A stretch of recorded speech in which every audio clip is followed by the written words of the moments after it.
Eh bien, Monsieur le maire, mes chers collègues, comme chaque année, donc, la présentation du compte administratif qui constitue en fait le bilan. Ce serait le bilan pour une entreprise, c'est le compte administratif chez nous. Et cela permet de voir quelle a été l'évolution pendant l'exercice 2014 de notre politique. Ce compte administratif, plus encore que les précédents, traduit les effets très sensibles engendrés sur nos dépenses et recettes par le contexte difficile que vous connaissez, notamment lié à la baisse des dotations de l'État. Et comme les autres villes, notre collectivité se trouve bien entendu en face de ces difficultés. Il nous faudra, pour nous adapter à ce contexte dans l'avenir, prendre de nouveau des décisions majeures, mais nous pouvons pour le moins aujourd'hui constater un résultat satisfaisant auquel nous sommes parvenus à l'issue du mandat précédent, puisque ce compte administratif est le dernier du mandat précédent, et vous verrez que les efforts constants que nous avons réalisés ces dernières années nous ont permis de respecter une stratégie financière saine et équilibrée que nous avions mis au point. Donc rentrons dans le détail si vous le voulez bien, et nous allons commencer par la section de fonctionnement, avec tout d'abord les dépenses réelles de fonctionnement. Je vous rappelle que la section de fonctionnement regroupe toutes... Ah, on a un problème de tableau. Si vous avez le son et pas l'image, ça serait trop dommage. Ça serait bien qu'on ait l'image pour le son. Ça peut aller pour le son. C'est un fond sonore. Bon, donc, ainsi que cela apparaît sur ce tableau, la section de fonctionnement, je vous le rappelle, regroupe toutes les dépenses récurrentes nécessaires au fonctionnement des services de la collectivité. Vous noterez que ces dépenses réelles de fonctionnement enregistrent une progression de 2,7% du compte administratif 2013 au compte administratif 2014. Il s'agit de l'évolution brute, mais également de l'évolution retraitée. Hormis la mise en place de la réforme des rythmes scolaires, dont l'impact est ressenti en dépenses, mais également en recettes de fonctionnement, l'évolution des dépenses réelles de fonctionnement aurait été seulement de 1,6%, ce qui traduit une bonne maîtrise d'ensemble. Je ferai souvent au cours de cet exposé référence à la réforme des rythmes scolaires, puisqu'elle a naturellement un effet qui n'est pas neutre sur nos chiffres. Le détail de l'évolution des chapitres qui apparaît sur le présent graphique montre une évolution assez contrastée d'un poste à l'autre, avec une évolution sur laquelle nous allons revenir dans quelques instants. En premier lieu, nous examinerons le poste le plus important qui est celui de la masse salariale. Nous examinerons également son évolution et ses facteurs principaux d'évolution.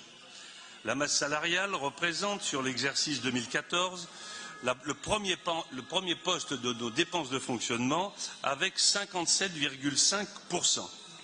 Si l'évolution brute de la masse salariale s'est élevée à 4,6%, c'est avant tout l'évolution retraitée qu'il faut retenir. Elle s'élève ainsi à 4,2% entre le CA 2013 et le CA 2014, soit une progression des dépenses de personnel, le chiffre est important, de près de 13 millions d'euros. Cette évolution aurait été, au lieu de 4,6%, seulement de 3,5%, hors l'impact de la mise en place de la réforme des rythmes scolaires à compter de la rentrée de septembre 2014. Les facteurs d'évolution je viens de vous parler apparaissent sur le graphique et vous voyez que cette évolution de 4,2%, encore une fois 13 millions d'euros supplémentaires entre 2013 et 2014, trouve son origine pour plus des 2/3 dans des facteurs exogènes à la ville, c'est-à-dire des facteurs sur lesquels nous n'avons pas la moindre maîtrise. Hormis la réforme des rythmes scolaires, différentes mesures nationales ont été ainsi appliquées, générant une progression globale de 6,1 millions d'euros, soit 2% de la masse salariale et 47% de l'augmentation globale constatée. Ces mesures ont principalement consisté, je vous le rappelle, dans la revalorisation des grilles indiciaires des catégories B et C, la hausse des taux de charge, CNRASAL, IRCANTEC, Assurance Vieillesse, l'application de la garantie individuelle du pouvoir d'achat ou encore la réforme de la filière médico-sociale. Parallèlement, le classique solde de GVT, glissement vieillesse technicité, qui dépend de la structure de notre masse salariale, a généré pour sa part une progression de 2,2 millions d'euros, soit 0,7% de la masse salariale et 17% de l'augmentation globale constatée. Parmi les facteurs d'évolution de la masse salariale, on trouve encore le nouveau dispositif de couverture centrée prévoyance qui a été mis en place par la ville et qui a au bénéfice de ses agents et qui a engendré une dépense supplémentaire de 800 000 euros, soit une progression de 0,25% de la masse salariale. Enfin, un facteur d'évolution consiste dans l'augmentation de 1,7%, soit une évolution de 0,54% de la masse salariale et 13% de l'augmentation globale qui représente la progression en elle-même des effectifs. En moyenne annuelle, les effectifs de la ville ont compté 53 équivalents temps plein de plus qu'en 2013, soit 24 créations formelles de postes de transition professionnelle destinés à favoriser la reconversion d'agents de la ville aujourd'hui déjà rémunérés. Après la masse salariale, les autres dépenses réelles de fonctionnement et parmi celles-ci, deux postes de dépenses importants qui ont eu une progression elle-même importante au cours de l'année 2014, les subventions aux personnes de droit privé, les frais financiers. En ce qui concerne les subventions aux personnes de droit privé, elles ont évolué hors l'impact de la réforme de rythme scolaire de 0,9%. Cette évolution a été principalement alimentée, d'une part par les élargissements de périmètre des crèches associatives et des MJC, et d'autre part par les revalorisations annuelles de subventions normées accordées à ces structures, ainsi qu'aux centres sociaux et maisons de l'enfance. Notez que ces revalorisations ont d'ores et déjà été rebasées en 2014 à hauteur de 2% au lieu de 3% pour les crèches associatives. Notons également que plusieurs secteurs ont par ailleurs engagé dès 2014 des efforts sur cette nature de dépenses, avec des réductions de subventions dans le domaine notamment des manifestations à caractère sportif et culturel à hauteur de 200 000 euros, ou encore des solidarités et de l'éducation, avec une première réduction de la subvention versée à Cap Canal. Cette structure, je vous le rappelle, a été cédée fin 2014 à la société AFEP Éducation. En intégrant la réforme des rythmes scolaires, l'évolution de ces subventions s'élève à 7,1%.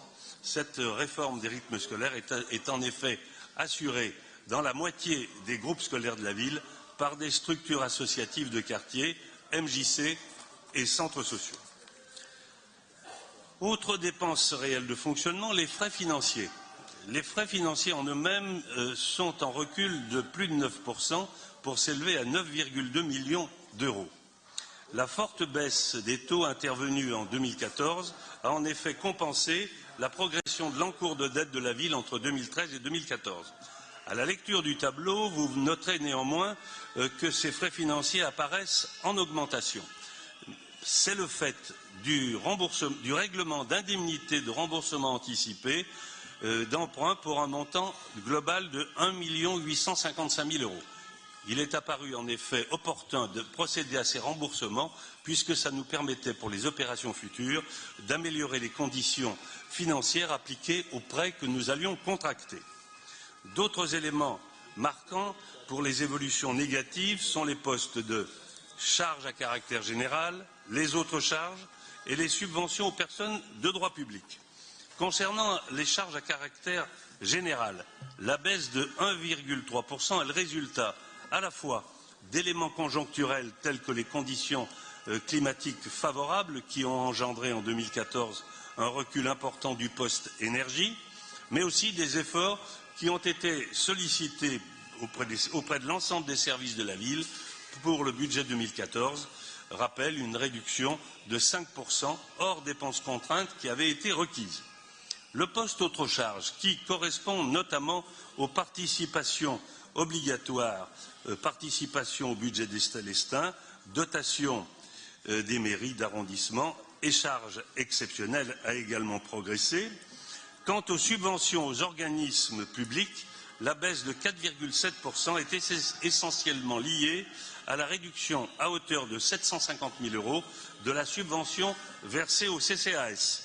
Le CCAS a bénéficié en effet de recettes exceptionnelles sur l'exercice 2014 qui ont permis à la ville de réduire sa propre subvention d'équilibre à cet établissement. Nous avons examiné les différentes dépenses réelles. Regardons à présent leur répartition par grande mission.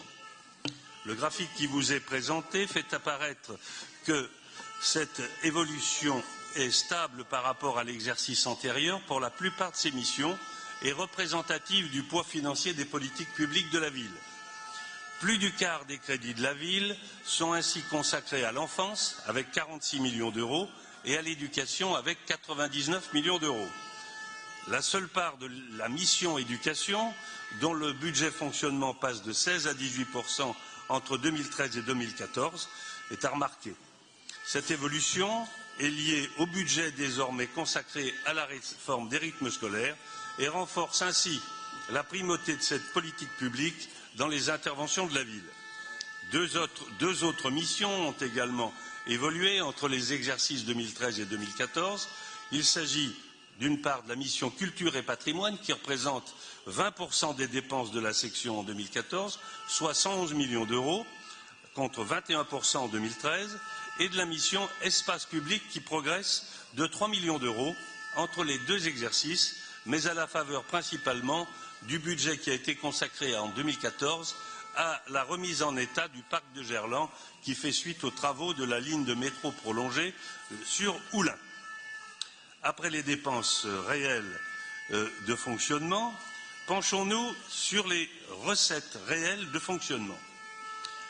Ces recettes enregistrent une progression de 0,4% de compte administratif 2013 au compte administratif 2014. Il s'agit toutefois d'une évolution brute. L'évolution retraitée qui doit être celle à retenir est de moins 0,2%, à comparer de la progression de 1,8% qui avait été constatée au compte administratif 2013. Parmi ces recettes de fonctionnement, examinons successivement la fiscalité. Tout d'abord, la fiscalité directe qui progresse de 1,4%. Et cette fiscalité directe progresse donc modestement au regard de la progression intervenue en 2013 qui s'établissait, je vous le rappelle, à 3,6%. Plusieurs éléments sont à l'origine de ce constat. Les taux sont d'abord restés stables, comme dans les années précédentes du mandat, et ce, conformément aux engagements qui avaient été pris par le maire au début du mandat. Les bases, quant à elles, ont ensuite accusé une progression divisée par 2 ou 3 par rapport aux progressions constatées sur les années précédentes. Cette baisse doit naturellement être expliquée. Tout d'abord, la baisse de la taxe foncière. Comme vous pourrez le constater sur le graphique qui vous est à présent projeté, les bases, le graphique s'il vous plaît. Donc, la technique. Donc, sur le graphique qui va certainement vous être présenté, vous constaterez que les bases de taxes foncières ont progressé de seulement 1,85% en 2014, alors qu'elles progressaient de l'ordre de 3 à 4% par an sur les années antérieures. Cette progression de 1,85 est le résultat à la fois d'un coefficient de majoration forfaitaire, dit CMF, voté dans le cadre de la loi de finances pour 2014, voilà le tableau, à hauteur de 0,9% contre 1,8% en 2013. Cette baisse du coefficient de majoration forfaitaire est liée naturellement à la prise en compte de l'inflation particulièrement basse depuis de nombreux mois. Et cette progression de 1,85% seulement s'explique aussi par une évolution physique des bases en repli de 0,95% contre 1,7% en 2013. La taxe d'habitation suit un sort parallèle. Les bases de taxe d'habitation progressent en effet seulement de 1,14% en 2014, alors qu'elles progressaient de 3 à 3,5% par an sur les années antérieures. Comme pour les bases de la taxe foncière, sur le foncier bâti, cette progression de 1,14 est le résultat à la fois du coefficient de majoration forfaitaire réduit dont je vous parlais tout à l'heure, fixé à 0,9% par la loi de finances, mais également d'une évolution physique des bases de seulement 0,24% contre 1,6% en 2013. Ce repli significatif résulte de deux facteurs importants. Tout d'abord, une diminution du nombre de logements neufs livrés en 2013 par rapport à 2012, diminution observée aussi bien pour les logements collectifs que pour les logements en résidence. Il s'agit en fait d'une sorte de trou d'air puisque, je vous le dirai tout à l'heure, par la suite, les livraisons de logements ont repris un cours normal. Mais aussi, surtout, ce repli significatif est la conséquence d'une disposition de la loi de finances rectificative pour 2014 qui, en relevant de 4% le seuil du revenu fiscal de référence conditionnant l'entrée dans différents impôts, a entraîné pour nous une augmentation de près de 14% des bases exonérées, soit un manque à gagner pour notre ville de l'ordre de 1,3 million d'euros. Cette perte de recettes sera toutefois compensée par l'État à partir de 2015 par l'allocation compensatrice de taxes d'habitation dont le montant progresse cette année de 1,1 million, soit plus 14,5% par rapport à 2014. Pour ces raisons, le produit de fiscalité directe s'élève à 315,3 millions d'euros en 2014 contre 311 millions d'euros en 2013. La progression constatée s'établit donc seulement à 4,3 millions d'euros et elle est bien sûr plus faible que celle constatée entre les exercices 2012 et 2013 où elle s'élevait à 10,7 millions d'euros. Il est à noter qu'elle est également plus faible que celle attendue au BP 2014 qui était de 7,8 millions d'euros. Il faut constater, comme je l'ai dit à un instant, que les premiers chiffres de 2015 en matière immobilière font apparaître une progression de 40% des livraisons et une nette progression des mises en chantier, ce qui laisse anticiper fort heureusement que l'évolution physique des bases devrait retrouver en 2015 des niveaux plus en adéquation avec la dynamique de notre territoire. Nous venons de voir la fiscalité directe, regardons à présent la fiscalité indirecte. Le produit de fiscalité indirecte stagne de compte administratif en compte administratif. Il enregistre un repli de 1,6% une fois intégré le retraitement intervenu sur la recette de stationnement de surface de 2013. J'avais un beau tableau, mais je ne sais pas, il ne veut pas apparaître. Le voilà. Deux évolutions sont plus particulièrement à mettre en lumière. Tout d'abord, la taxe additionnelle aux droits de mutation, corrélée à l'activité du marché immobilier et qui représente près de 45% des recettes de ce poste, a enregistré une diminution de 6,6% entre les exercices 2013 et 2014, soit pour nous moins 2 millions d'euros. Dans le même temps, le produit retraité du stationnement de surface progresse de 1 million d'euros. Cette évolution, elle, résulte du déploiement du paiement par carte bleue, ce qui a permis une augmentation de la recette plage jour de 13%. Les autres évolutions constatées sur ce poste sont moins significatives, mais vous les retrouverez, si cela vous intéresse, dans la partie financière du rapport du maire. À présent, un regard que je qualifierais de sévère sur les dotations de l'État qui ont été réduites de moins 3,8%. La baisse des dotations de l'État à Lyon, enclenchée depuis 2010, s'accentue du fait de la contribution à hauteur de 1,5 milliard d'euros en 2014 des collectivités territoriales au redressement des finances publiques qui s'est traduit pour Lyon par une baisse significative de 4,6 millions d'euros de sa dotation forfaitaire. Autre diminution en 2014, celle de l'ex-DCTP qui baisse ainsi de 0,3 millions d'euros. C'est une variable d'ajustement historique de l'enveloppe normée, mais qui risque, à force de diminution, de disparaître purement et simplement. Enfin, heureusement pour la ville, celle-ci a continué à percevoir en 2014 la dotation de solidarité urbaine et de cohésion, dite DSU, pour 4,8 millions d'euros. Enfin, parmi les recettes, examinons les recettes propres. Celles-ci on regroupe, je vous le rappelle, les recettes tirées de l'activité des services, de l'occupation du domaine public et les recettes de loyer. L'évolution retraitée de ce poste est de 4,5% en 2014. Cette évolution résulte pour une large part du dynamisme des recettes des équipements culturels et en particulier de l'ONL, dont l'activité avait été largement pénalisée en 2013 par la fermeture pour travaux de l'établissement. Après cet examen détaillé, examinons les ratios d'épargne résultant de l'évolution des recettes et des dépenses de la section de fonctionnement. Analysons donc les conséquences de ces évolutions sur les soldes de gestion de notre compte administratif, que sont, je vous le rappelle, l'épargne de gestion et l'épargne brute. Il résulte de ces évolutions un effet de ciseaux qui se traduit par un fort repli de l'épargne de gestion qui diminue de 15,3% pour s'établir à 81 millions d'euros au compte administratif 2014. Pour mémoire, cette diminution de l'épargne de gestion se cumule aux baisses déjà constatées en 2013 et en 2014.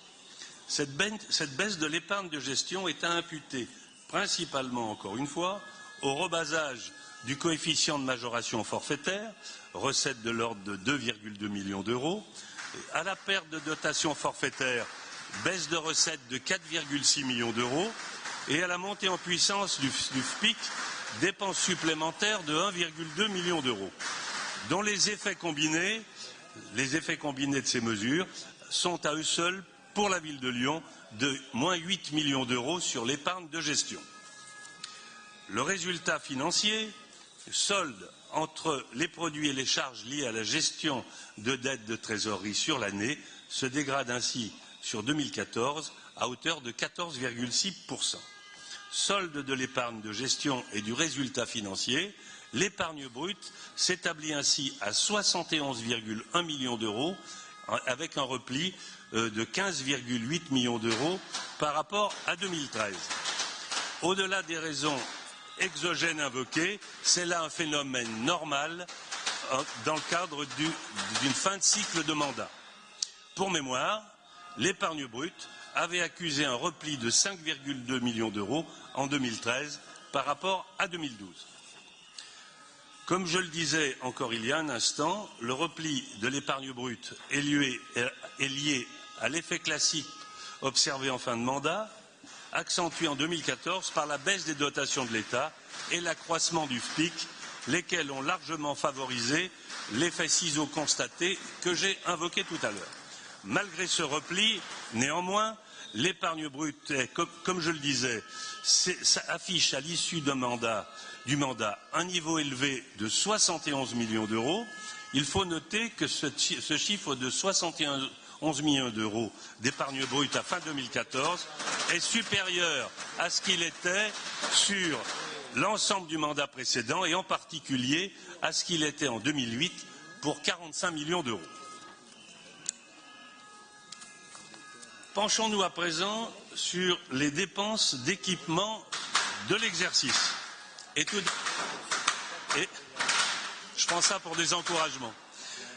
Tout d'abord, voilà, je vous rappelle que les pétards qu'on entend à l'extérieur de la salle du conseil municipal sont lancés par les agents de la police municipale qui manifestent aujourd'hui pour réclamer l'armement de cette police municipale, la police municipale de Lyon n'étant pas armée. Aménagement du patrimoine existant ou construction d'équipements nouveaux. Les subventions d'équipement attribuées à des tiers constituent également des dépenses d'équipement. En 2014,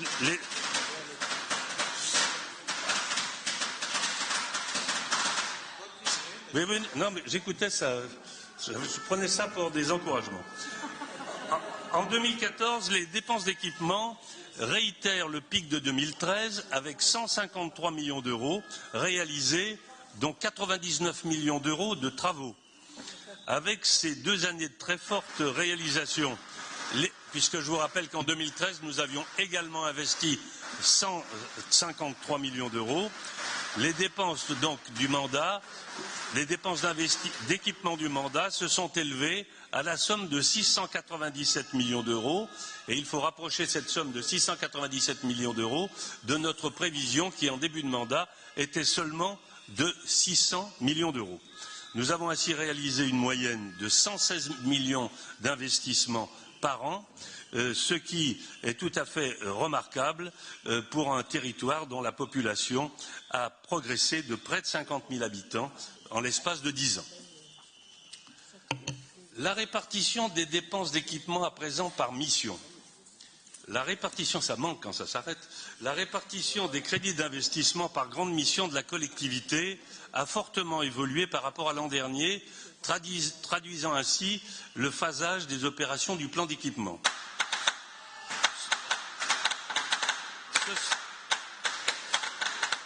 Ce sont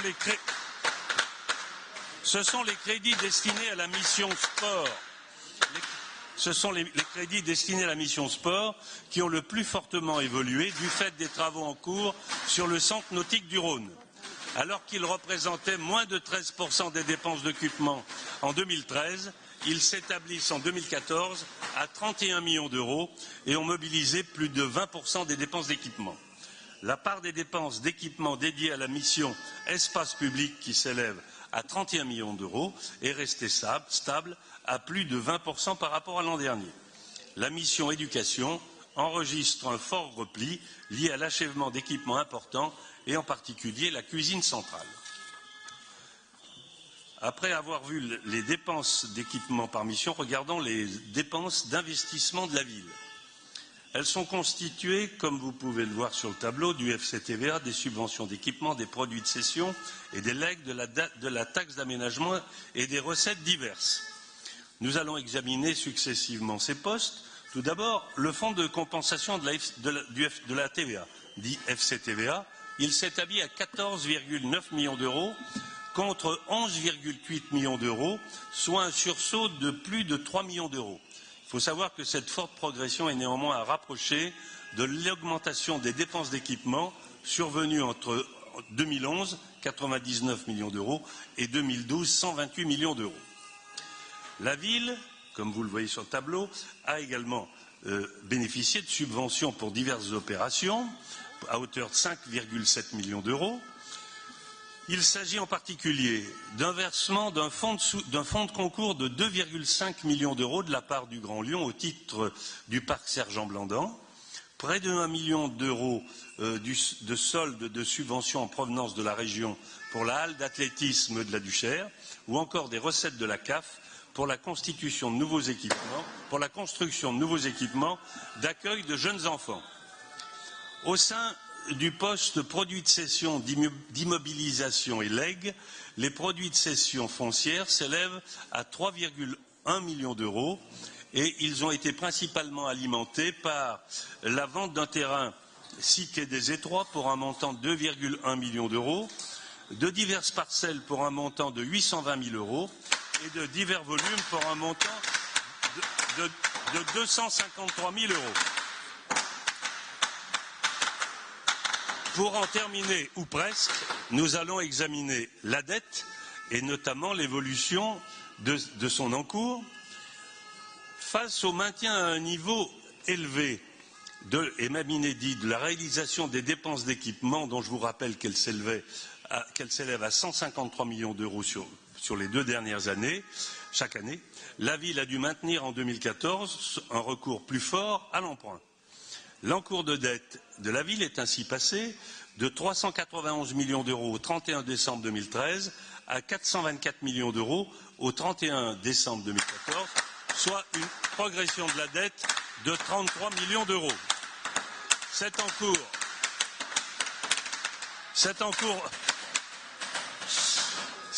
représente un endettement de 848 euros par Lyonnais contre 793 euros en 2013. Pour mémoire, et cela doit être souligné, la moyenne de la strate, c'est-à-dire les villes qui sont dans notre catégorie, s'élève à un endettement de 1 085 euros par Lyonnais, soit plus de 250 euros d'écart. La ville reste donc bien en deçà de cette moyenne, et ce, malgré la progression engrangée. Vous remarquerez sur le graphique qui vous est présenté, la grande stabilité de notre encours de dette depuis 2001. Vous verrez en effet que cet encours était de 430 millions d'euros en 2008 et de 428 millions d'euros pour le mandat précédent, alors qu'il est aujourd'hui de 424 millions d'euros. Donc une très grande stabilité. Nous avons su, au cours de ces 2 derniers mandats, conduire une politique d'investissement dynamique sans pour autant pénaliser l'endettement. Cette maîtrise de l'endettement restera d'ailleurs un axe majeur de la stratégie financière du nouveau mandat qui vient de débuter. Examinons à présent brièvement la gestion active de la dette. Vous savez que depuis 2012, le rapport du maire qui accompagne le compte administratif est enrichi dans sa partie dédiée à l'analyse de la gestion active de la dette et de la trésorerie. Nous avons souhaité en cela répondre aux préconisations de la charte de bonne conduite dite charte Gisler, pour laquelle les élus se sont engagés à développer la transparence, vous savez que je suis cher, cette notion m'est chère, transparence des décisions relatives à la politique d'emprunt et à la gestion de dette, l'information financière sur les produits structurés. Je vous invite donc, pour ceux que cela intéresse, encore une fois, à regarder le rapport du maire qui est très précis en ce domaine. Donc, pour rester sur la gestion active de la dette, nous soulignerons principalement 2 grandes actions. D'une part, le recours accru aux emprunts obligataires à travers les premières émissions réalisées dans le cadre du programme EMTN pour un montant total de 50 millions d'euros. Il apparaît en effet aujourd'hui que les offres obligataires sont financièrement bien plus intéressantes que les offres bancaires traditionnelles et elles permettent ainsi à la ville de bénéficier de conditions de taux particulièrement attractives, mais aussi de diversifier plus encore notre encours. La part de l'obligataire, vous le noterez, passe en effet de 15% en 2013 à plus de 25% en 2014 dans l'encours global de la ville. Et puis, une deuxième action qui a consisté, j'en ai parlé tout à l'heure, dans le remboursement anticipé de 2 emprunts souscrits initialement auprès de la Caisse des dépôts et consignations pour un montant total de 8,8 millions d'euros que nous avons refinancé auprès du Crédit foncier de France, ce qui nous a permis d'en améliorer les conditions de taux et de générer des économies budgétaires et financières pour la ville non discutables. Je ne voudrais pas que le bruit léger de la rue vous empêche d'admirer le tableau qui vous est présenté sur l'évolution de la capacité de désendettement de la ville. Après une première phase du mandat marquée par un fort désendettement, la progression de l'encours de dette pour la 3e année consécutive en 2014, combinée au recul de l'épargne brute, conduit en effet à un rallongement de la capacité de désendettement. Néanmoins, notre capacité de désendettement, qui était en 2013 de 4,5%, est passée seulement à 6%. À 6 ans en 2014, 4,5 années en 2013, 6 années en 2014, mais cela constitue néanmoins un très beau niveau, puisque vous pourrez constater qu'elle était de 9,4 années à l'issue du mandat précédent. J'en aurai terminé quand je vous dirai en conclusion que nous sommes satisfaits des résultats auxquels nous sommes parvenus, car ils sont, ce que vous ne pourrez contester, conformes aux objectifs que nous avions pris en début de mandat. Nous avions prévu de garder une capacité de désendettement inférieure à 8 années. Nous sommes arrivés à la limiter à 6 années. Le plan d'équipement, nous l'avions calibré à 600 millions d'euros. Nous avons finalement, par suite d'une volonté indiscutable de la municipalité, prévu beaucoup plus que ce qui était prévu, puisque nous avons réalisé, au lieu des 600 millions d'euros, 697 millions d'euros. Enfin, en ce qui concerne la dette, notre encours de dette a été stabilisé par rapport à ce qu'il était en 2008, mais par rapport aussi à ce qu'il était en 2001. Donc nous pouvons dire, et j'en aurais vraiment terminé, que le volontarisme de la ville dans les investissements, allié à un souci permanent de bonne gestion, nous a permis de vous présenter un compte administratif de bonne facture. Je vous remercie de votre attention, nonobstant les bruits divers qui nous venaient de la rue.